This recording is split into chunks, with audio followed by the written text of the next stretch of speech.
Good evening, everyone. My name is Todd Scholl. I serve as the lead learner of the SCEA's Center for Educator Wellness and Learning, and we call ourselves COOL for short. You can learn all about us right here on the website, www.cool.us, at CEWL.us. There you're going to find all the live streams that we create and all the content that we produce, including all of our work that we do with induction teachers led by Dr. Marcella Weinsnyder. And of course, we would not be here without a grant from NEA and our affiliation with the South Carolina Education Association. And if you are interested in joining the greatest advocacy organization in the state of South Carolina, you can go to jointhescea.org right now and do that. Get your liability coverage lined up, along with all the benefits that you get from being a member of three different organizations: the National Education Association, the SCEA, and your local association. And we feel it's important to advocate on all three levels because you need to advocate in your school, in your district. You also need to advocate at the state level, where those laws come down from the state house and policies come from the state house that make your way to your district and to your school. And then at the national level, of course, all those federal policies that make their way to the state house and then eventually to your school and district. So if we're missing any one of those three tiers, we're really missing out. And we are the only organization in South Carolina where educators, all folks who work in a public school building, can join a union and advocate at all three of those levels. Well, tonight we are going to be talking about advocating for early career educators. We have an amazing initiative called SEEN, which stands for the South Carolina Early and Noble Educators. And we've got three leaders from that organization with us tonight: Brianna, Tyler, and Delonte. And they are going to tell us all about it. First of all, how are you doing tonight? I'm good in yourself, Mr. Todd. I'm very good. I'm very good. I am done with the cold weather.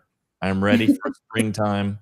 I think we're 2 weeks away, maybe around 2 weeks away from Yeah, it's getting some close. some daylight back in our evenings, and hopefully things start warming up. But I'm doing well, other than the cold that I'm pretty sick of. But what I'd like to do is go around and we'll introduce yourselves. Tell us where you work, what you do, and what your role is with SEEN. Okay, well, I'll start. I am Brianna Millage. I am the chair of the scene committee for the SCEA. I am a sixth grade science teacher at the Sullivan Middle School in Rock Hill, South Carolina. This is my 5th year teaching. Hi, I'm Tyler Gross. I'm the co-chair for SEEN. I am a third-year school librarian in Marion County. I work at Marion Intermediate School. Good evening, everyone. My name is Delonte Huff. I am a special education teacher within the Darlington County School District. I am in my 5th year of teaching, and I am the secretary of the SEEN committee. Great. So, why don't we start here with folks who may not be aware of what SEEN is? I know there was a name change maybe a couple of years ago. Let's start off. What is SEEN? What do y'all do? What's your mission?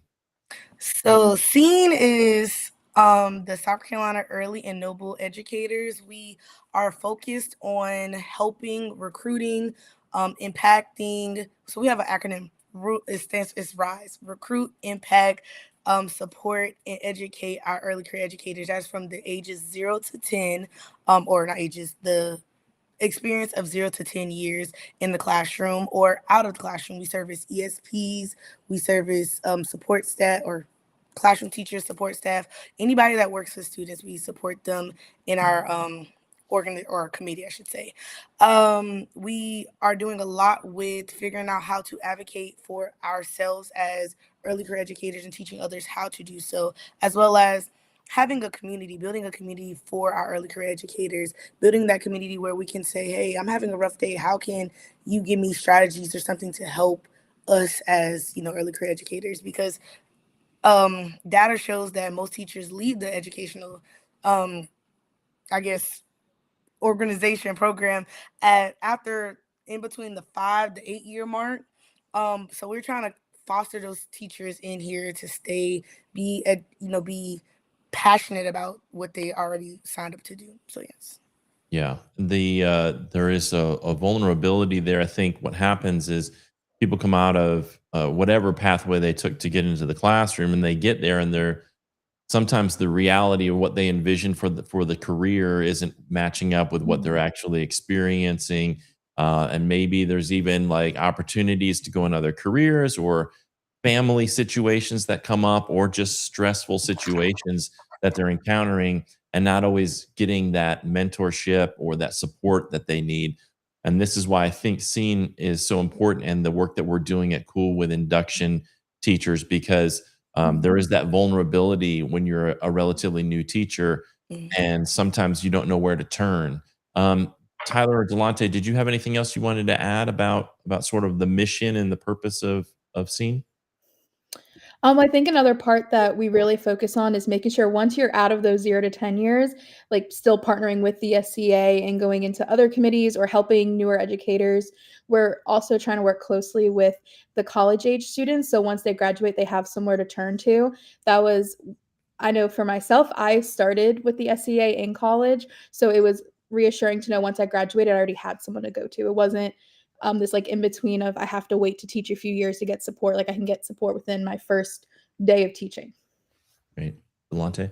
And another component of what our work with SEEN does is also working with early career educators to help foster servant leadership within our early career educators. Oftentimes, when individuals think of leadership or servant leadership, they automatically think of the title principal, superintendent, or team lead. But helping early career educators understand that you are a leader within your classroom, you are a leader within your building. Just because you don't have the said title of a leader doesn't mean that you are not a leader. And just Mhm. connecting them with different resources, professional developments that foster that development of leadership. I think that's such a powerful statement there, Delante, that you don't need a title to lead. And I think that's a misconception that a lot of people have, especially early career educators, Mhm. that if I don't have a title, how do I lead? And there's so many different ways that you can do that by finding your voice. And like you said, you're leading your classroom for sure every day, but there are a multitude of ways to lead within your school and your district that don't require you going and getting another degree or getting another title or getting anybody's permission really. And I love the fact that you talk about sort of creating a platform that cultivates that perception of themselves as a leader early on in their career, because we need them to continue to develop those leadership skills as they become veterans. Let's talk a little bit about how Scene specifically supports early career educators. Well, we are doing a lot of new things that's going on. We are actively having upcoming events. We are currently having, I'm gonna let Delonte tell you more about our events. But we're doing different events where we're building community, building that support. We're having partnerships with Cool as far as having like different, I guess, conferences, different sessions. We're promoting different resources for professional development, just different things of that nature. We're just continue to support them through just that community aspect, having helping them understand that they're not alone in this process of being a teacher. They have other people to support and talk to. That's really powerful. Some folks out there might feel kind of alone or isolated, and to have a statewide network of other early career educators that you can lean on and talk to and share your ideas and also learn from is so important. Then that idea of collective support is really important, so folks don't feel so alone. And I know there's a lot of folks teaching in very rural districts or very small districts and may be one of just a handful of early career educators in the entire district. Tyler and Delante, did you have anything you wanted to Um, add to that? yes, sir. Um, Um, Okay, I'll go ahead. So I was just gonna kind of reiterate what Bree said. In addition to the professional development opportunities that we offer individuals that are part of Scene, we also have an initiative where we're hitting the road of Scene. So it's our goal to hit every region of South Carolina with some type of social event or outing. Todd, as you said, there are a lot of educators, regardless of what path they took to get into the classroom, who may be in rural areas or maybe even larger areas and maybe do feel isolated. There are teachers that go through depression, just being real. And if you are a new teacher and you don't really know anyone, it would be beneficial to, meet some people who are around your age or around your experience level in the classroom and be able to connect with them and just share resources and share ideas to help better prepare and equip our children of South Carolina. Great. Tyler? Yes, I have some more information on our events. So as of right now, we have 3 events that we're really excited about. The first one is March 6th through 7th. So next Friday, Saturday, we're going to be helping work with the SEA for their upcoming conference. And we will have 2 speakers that are specifically coming to talk to 0 to 10-year educators about managing your time and managing resources and just who you can speak to in your district or at the state level when you need support.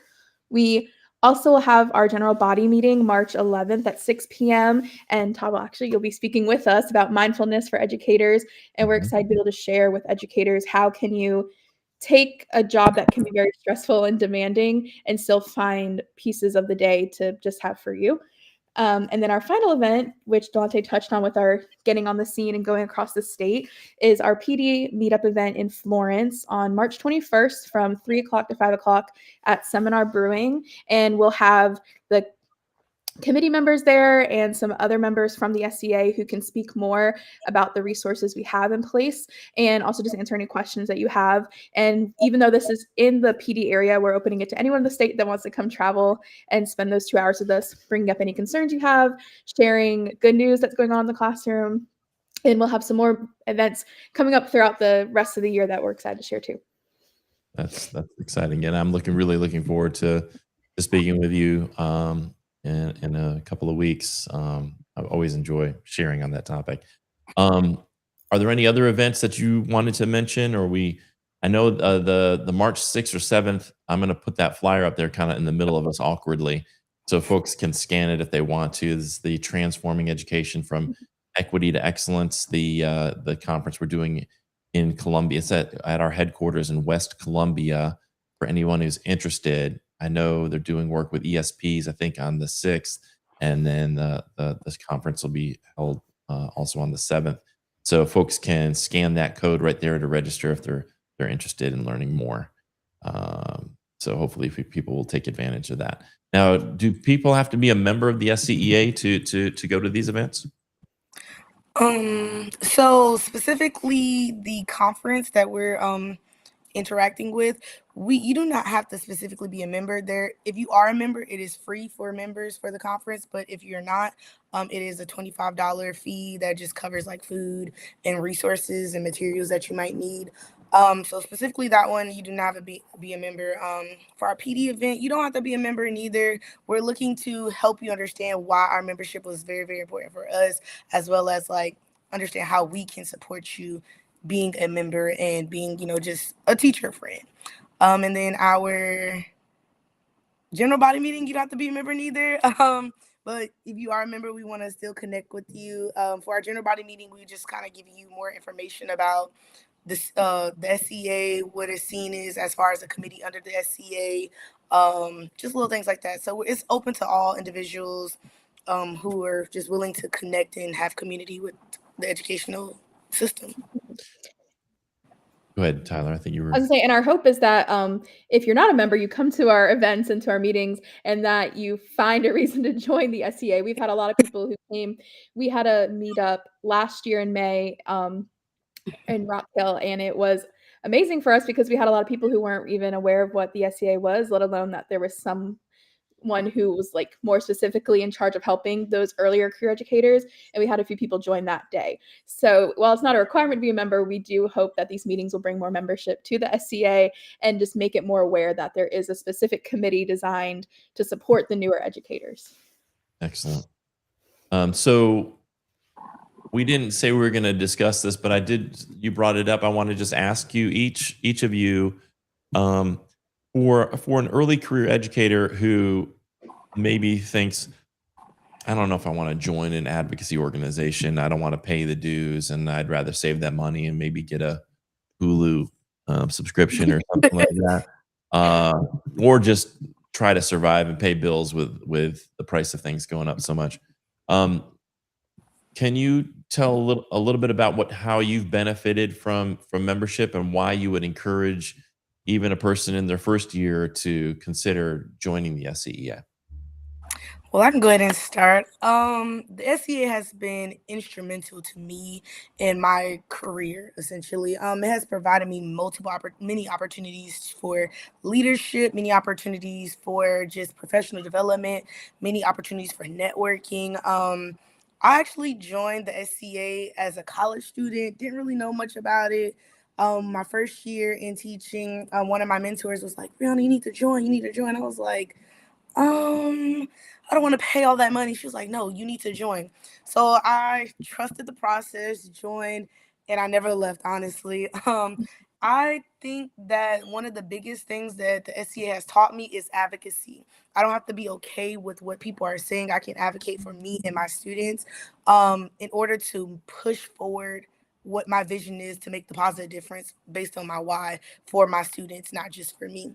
I think the SCA has helped me specifically just get out of my shell as far as like I'm a new teacher, I'm young, I'm this, but it has allowed me to it fostered my leadership abilities. It fostered me as a teacher, gave me the confidence that I didn't think I could have had if it wasn't for the people in my circle, the community that I've gained from the SCA. Just so much. It's if you're thinking about it, do it. Trust the process. All right, Mhm. thank you. Yeah, I also joined in college. I joined my freshman year. I didn't know a lot of people in the College of Ed, so I thought originally it was just gonna be a good idea or a good way to get to meet professors and meet other um, people who were in the same program as me. And I worked my way up to being in leadership at the college level. And at the end of my senior year, I was invited to come to one of the they called it like an open house event at the SCA, and that's when I had spoken to leaders in the SCA about what it looked like to join at the teaching level. And I'd already known at that point I was leaving special ed to wanting to go into library. And I actually had been connected that day with Cassie Owens, who is still like a vital mentor. And just meeting other school librarians, which is like a very specific role, like every school only needs one. So there really wasn't anyone else to turn to in my school for like specific job questions. It opened up a door of possibilities for other people I could speak to for issues specifically related to the content I was teaching. And it's also allowed me to meet educators across the state. So all three of us work in districts that are not near each other.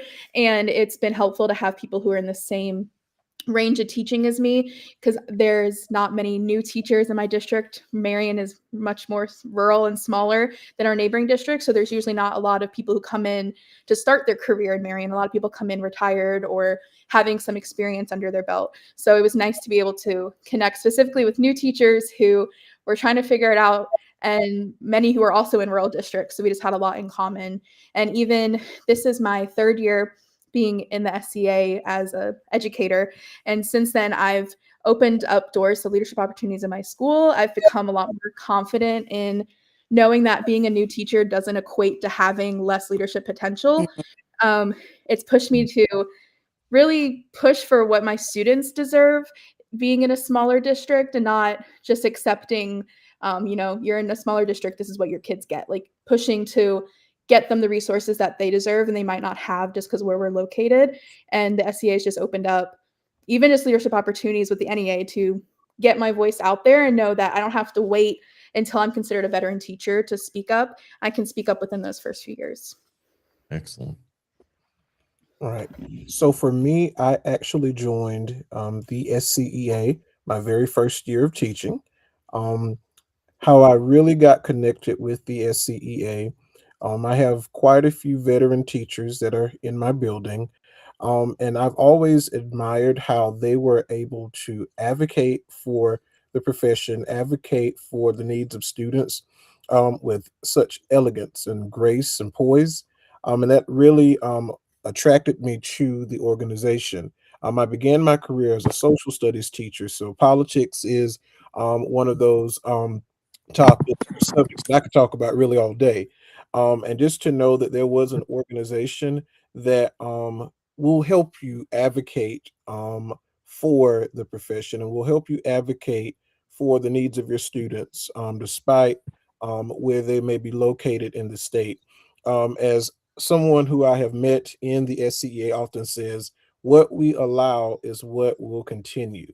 So Mhm. just knowing, that we have a group of people across the state that are lobbying and that are advocating for the rights of teachers, that is what really drew me in. Oftentimes, you will hear people talk negatively about the profession. And if you're not careful as a beginning teacher, it can become Mhm. overwhelming and it can drain you. So Mhm. having an association that is fighting, that is lobbying for you, it is crucial.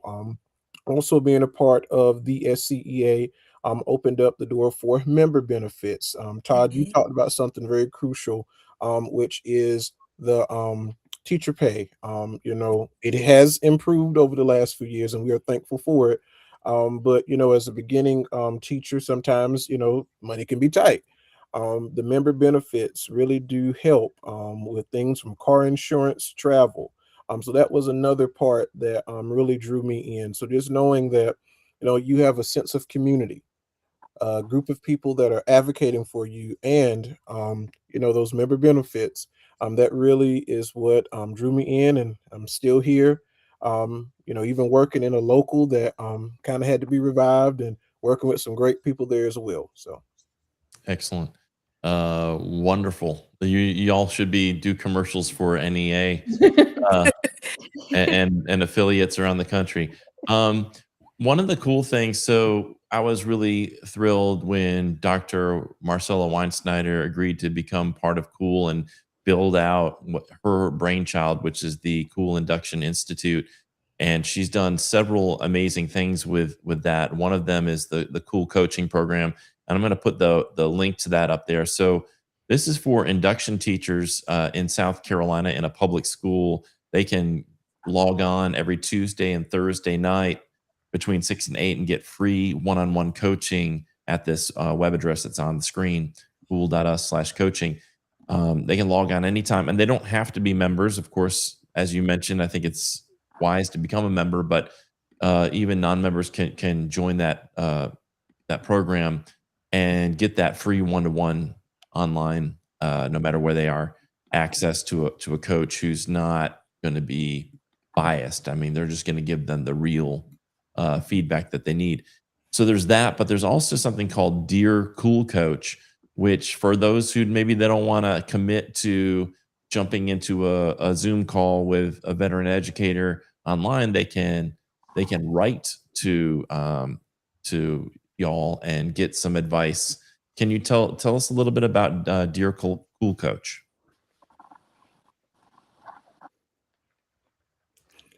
Tyler. Okay. So every month there is Dr. Marcellus and I will pull some of more themes or common questions are asked and share it with us. And then we are given the opportunity to respond back. So I know this recent one was an international teacher wanting some support on how to bridge communication with families. And then we were given the opportunity to share either our personal experience of how we've navigated the same issue and also give ideas of who else they can reach out to. So it's kind of like Dear Abby, or like you used to write in and people would respond back in like the newspaper or in like the newsletter of like their support, but it's just purely educational. And like Todd said, it doesn't have to be from members. It just has to be any educator who really wants that support in those first few years. And every month it'll change up the theme or the question. And then Dr. Snyder will share out our responses so everyone can read it. And even if you're not the person who initially sent in the response, it'll also still be able to help other educators going through similar circumstances. So how can if somebody has a question, how do they reach you? So they can send their questions to scenereps@gmail.com and we'll be able to see them all there. And then there's also the cool coaching email that all those emails will be forwarded to us Okay, and I think is that dear cool coach at at Gmail. gmail.com? Yes, sir. Mhm. Okay. So folks who are watching, if you need some advice and maybe you don't have time or you don't want to jump onto the free coaching sessions that we do Tuesday and Thursday nights, you can just open up an email right now and you can ask for advice at dearcoolcoach@gmail.com or scenereps@gmail.com. And I assume that if folks have other questions, not necessarily looking for advice, but how do I get connected with Scene, they can use this email that's on the screen, Yes. scenereps@gmail.com. Hmm. Great. Okay. A little tidbit. Our first Dear Cool Coaching publishing question response will be posted before the end of March. So be on the lookout for that on our socials as well as Cool Coaching socials. Great. So what have we not covered that you'd like to share with folks who are watching tonight? I'm We have an excited. Instagram. We do have Instagram. We post a lot on our Instagram. It's just Scene Reps. Yes. And so Instagram, just look up Scene Reps. Mhm. Yeah. Okay. All right. Great. Follow us, get connected. I'm excited to build our community of early career educators, scene members, as well as the SCA members. I'm just excited to see where we go from here. This is the starting. It's only up from here. We're excited to support individuals as much as we can. Yeah, it's been exciting to see how much it's grown since Bree and I kind of helped get this running 3 years ago. When we first started, we didn't really know what we were getting ourselves into, and we were just excited as, first and second year teachers to be given the chance to have a voice when typically that voice is saved for veteran teachers. And it's just grown so much in the past 3 years to now where we're not just confident in what we've done, but we know that we can continue to make a big difference for teachers and for students in our state. Delonte, any final words? So my final word would just be, if you aren't a member of the SCEA, I encourage you to please join the SCEA. There are many benefits to being a member. Think of it like purchasing car insurance. We all have car insurance. You never know when something might happen and you might need that coverage. Think of the SCEA as your insurance, your liability. You never know when you might need us. So please consider joining.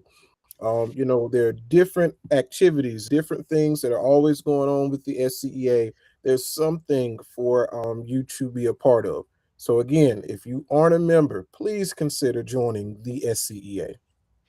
Excellent. Well, I want to say, first of all, thank you, the three of you, for your leadership. Seen as such an important committee and an important part of the SCEA in terms of our sustainability and making sure that we are targeting support specifically to those early career educators. And I know, having been in the classroom for about 15 years, this time of year in particular is tough. It's as we talked before we went on, it's cold this time of year, and it's the days are long, and and at this point, like a break's pretty far away. You got spring break coming up, but it's another 7 or 8 weeks away. This is the long stretch. I always said, like, if I can get through March Madness, like literally and physically, I mean metaphorically, March Madness, that if I can get to spring break, then I can make it the rest of the year. This is a challenging time of year, and appreciate that you took time out of your evenings to share some thoughts tonight, and that you're taking time out of your career to not just look at what you need, but to advocate and lead for others. And that it's such an important part of sustaining a great career in education. So thank you. Thank you for the opportunity. Thank you so much. Yeah. All right, everybody. Thank you. That was Brianna Millage, Tyler Gross, and Delonte Huff, all leaders in the SCEA's Scene, that's South Carolina's early and noble educators. And if you'd like to reach out to them, you can do that at scenereps@gmail.com. You can also join us at jointhescea.org and learn more about our organization. You don't have to be an early career educator. We have educators from who are still in college, and all the way on up to veterans and retired folks, and folks who are not normally included in an advocacy organization. So we have members who are support professionals, bus drivers, cafeteria workers, front office staff. So if you are working in a public K-12 school, we want to invite you to join us at jointhescea.org. A couple of things I did want to mention before we sign off. One is, I mentioned this earlier, but please make sure if you are an early career educator and you need support, this is just a phenomenal program. It is called Cool Coaching. It's free. It's online. You can get one-to-one support every Tuesday and Thursday night. All you have to do is log on. Just go to the website, cool.us/coaching, CEWL.us/coaching.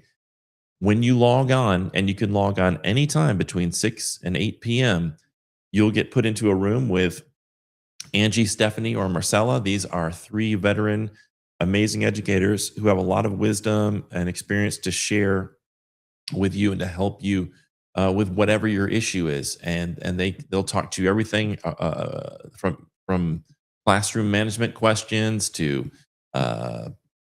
financial, like, questions around your pay and tips on how to, take good care of yourself, curriculum, all these things. And they can point you towards resources that you'll need to be successful. So I just want to make sure you're aware of that incredible program. I also wanted to make sure that I put this back up here, and you can pull out your phones if you can, and scan that QR code and register for our spring conference coming up March 6th and 7th. That'll be held at the SCEA headquarters in West Columbia, South Carolina. And we would love to see everybody there at that conference. I will be there. A lot of leadership will be there. So we hope that you'll come and get some amazing support and be able to share some ideas and connect with educators from around the state. So that's about all we have for tonight. Want to thank Delonte, Tyler, and Brianna for showing up tonight and sharing their ideas and telling us all about SEEN. We'll be back on March 4th, which I believe is that next Wednesday. I think maybe, yeah, with Mary and Laura Haney, and they're going to be talking about a special kind of professional development that they do. So you can check out the Facebook page of the SCEA and always learn about all the events that we have coming up. I do also want to highlight that we do have an Instagram page. So if you're an early career educator, I know Facebook isn't necessarily the jam for this younger generation. So if you're on Instagram, you go to the Instagram.com/the_SCEA_, or you can just search for the SCEA. You'll find it there.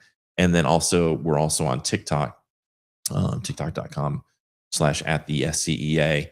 And you can follow us there, and all the amazing content that Alex is putting out there, Pete Stone, and several other people from the SCEA. So anyway, have a great evening, and we'll see you next Wednesday. Until then, wish you all a wonderful rest of your week, and we'll see you on the next live stream. Take care, everybody. Together we learn, together we grow, together we heal, together we flow. Be cool, every teacher, every school. Be cool, every teacher, every school. Be cool, every teacher, every school.